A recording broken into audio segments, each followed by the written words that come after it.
राजस्थान के कृषि मंत्री किरोड़ीलाल मीणा नकली खाद और बीज माफियाओं के खिलाफ एक्शन मोड में नजर आ रही हैं और पूरे राज्य में ताबड़तोड़ कार्रवाई कर रही हैं। अप्रत्याशित रूप से बीकानेर पहुंचे मंत्री मीणा ने बिछवाल इंडस्ट्रियल एरिया, समतानगर के गोदामों और पूरा कॉम्प्लेक्स सहित कई स्थानों पर छापेमारी कर नकली खाद और बीज की फैक्ट्रियों का भंडाफोड़ किया। इस दौरान 30 से अधिक गोदामों में कार्रवाई की गई, जहां नकली खाद, कीटनाशक और मूंगफली के गोटों के ढेर मिले। मंत्री ने रात भर कृषि अधिकारियों को साथ लेकर सुनियोजित तरीके से माफियाओं के ठिकानों पर कार्रवाई की, जिससे अधिकारी भी उनकी सटीक जानकारी और तत्परता देखकर हैरान रह गए। मीणा ने बताया कि उन्हें लंबे समय से बीकानेर में नकली खाद बीज कारोबार की सूचनाएं मिल रही थी, जिनमें मुख्य रूप से गोदारा नामक व्यक्ति और इफ्को के ठेकेदार निकेत लांबा का नाम सामने आया है, जो देश भर में ये माल सप्लाई करता है। बिछवाल की फैक्ट्री नंबर 61 में जब्त माल को रखा गया है और उसकी जांच की जा रही है। मंत्री के अनुसार दोषियों पर सख्त कार्रवाई होगी और किसी भी कीमत पर किसानों के साथ धोखा नहीं होने दिया जाएगा। मौके पर पहुंचे संवाददाता के सिंह ने मंत्री से विशेष बातचीत की और कार्रवाई का पूरा जायजा भी लिया। लाल मीणा बीकानेर दौरे पर है। तमाम तरह की बराबर आप लोग जांच कर रहे हैं, इनको लेकर बात करें तो क्या कहेंगे?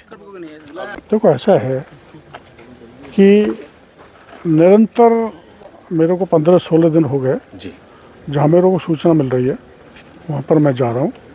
और सारे व्यापारी ऐसे नहीं है, पर कुछ व्यापारी ऐसे हैं जिन्होंने पूरी तरह से घटिया बीज, घटिया खाद और घटिया पेस्टिसाइड, बायोन्यूट्रिएंट, जो प्रोडक्ट हैं, जितने भी स्टिमुलेंट वगैरह, वो सब नकली हैं, फर्जी हैं, मिट्टी है। और ऐसे को हम पकड़ के कार्रवाई कर रहे हैं। 22-23 हमने FIR दर्ज करा डाली और 15-16 का लाइसेंस निरस्त कर दिए। अभी क्या है कि इसमें जैसे सीड है, उसकी सैंपल की रिपोर्ट आने में टाइम लगता है। और जब सब सैंपल्स की रिपोर्ट आ जाएगी तो हम जो भी दोषी होगा, चाहे हमारे विभाग का अधिकारी है, चाहे कोई ये मिलावट करने वाला आदमी है, हम किसी को नहीं छोड़ेंगे, उनके खिलाफ सख्त कानूनी कार्रवाई कराएंगे। जैसे अभी आप बीचवाल गए, बीचवाल में वहाँ पर दिखने में आया कि उन्हें लाइसेंस तक नहीं प्राप्त है बनाने का। इनको भी लाइसेंस नहीं है।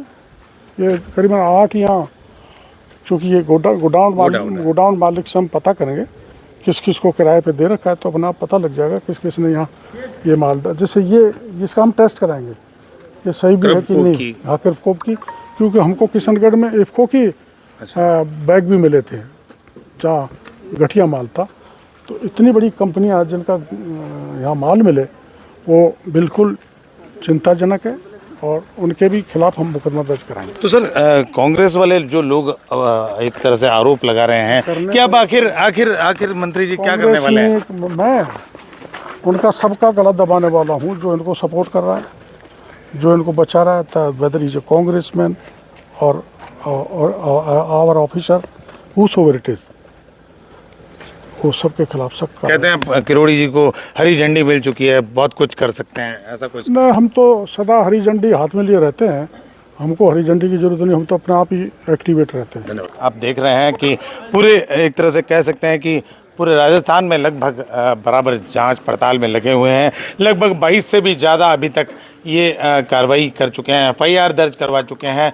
और माना ये जा सकता है इस वक्त वे बीकानेर में है और बीकानेर के अनाज मंडी के पास में एक गोदाम है। उसी गोदाम के सामने, उसी गोदाम में ये सब कुछ चीज़ें यहाँ पर देखने में मिल रही है। और यहाँ पर क्रबको के जो आइटम्स, आपको बता दें कि ये भारत के DAP क्रबको मिला के ये बात कही जा सकती है कि इस तरह की एक तरह से जागृति के साथ और ऐसे लोगों के ऊपर कार्रवाई मानी जा सकती है कि आने वाले समय में कहीं ना कहीं मिसाल बन के सामने आएगी।